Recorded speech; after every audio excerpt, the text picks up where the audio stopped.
Mariachi music, thunderous applause, and emotions running high as a Chicago police officer shot in the line of duty was released from the hospital today. CBS 2's Chris Ty live at Chicago Police Headquarters where the search for the shooter continues. Chris?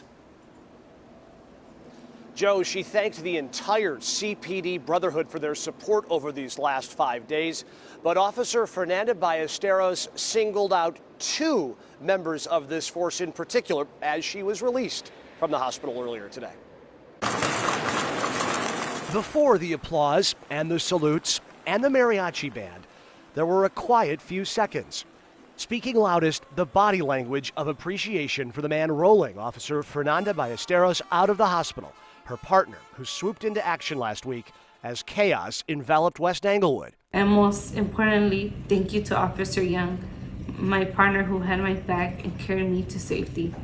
I'm forever grateful for his quick thinking and swift response. You were my guardian angel that night. That night, that West Englewood traffic stop that led to her injury. That sound of canines and helicopters and sirens and hospitals and the uncertainty of it all. Few know what it feels like. But the man first in line to hug Officer Ballesteros does. Officer Carlos Yanez Jr. was shot the night his partner, Officer Ella French, was killed last summer in Englewood. He was the first and only person she stood to hug Monday morning. He says they've formed a bond.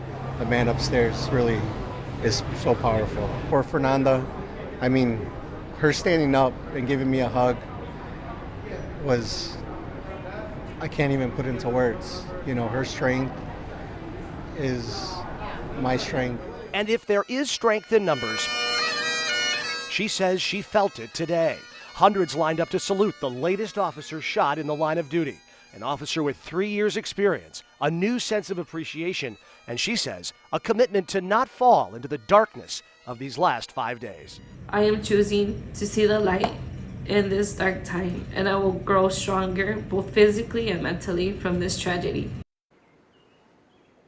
A couple pieces of information about the search for the shooter that shot at Officer Ballesteros. A couple things. Number one, we know from sources close to the investigation that 2 shots were fired at their cruiser. One was stopped by the door of that cruiser. The other bullet went through that window, striking her in the head. We've also been told there is a suspect in this case. It is a male with a criminal history. They remain at large this 5 o'clock hour. Live at CPD headquarters on the South Side, Chris Ty, CBS 2 News. Chris, thank you.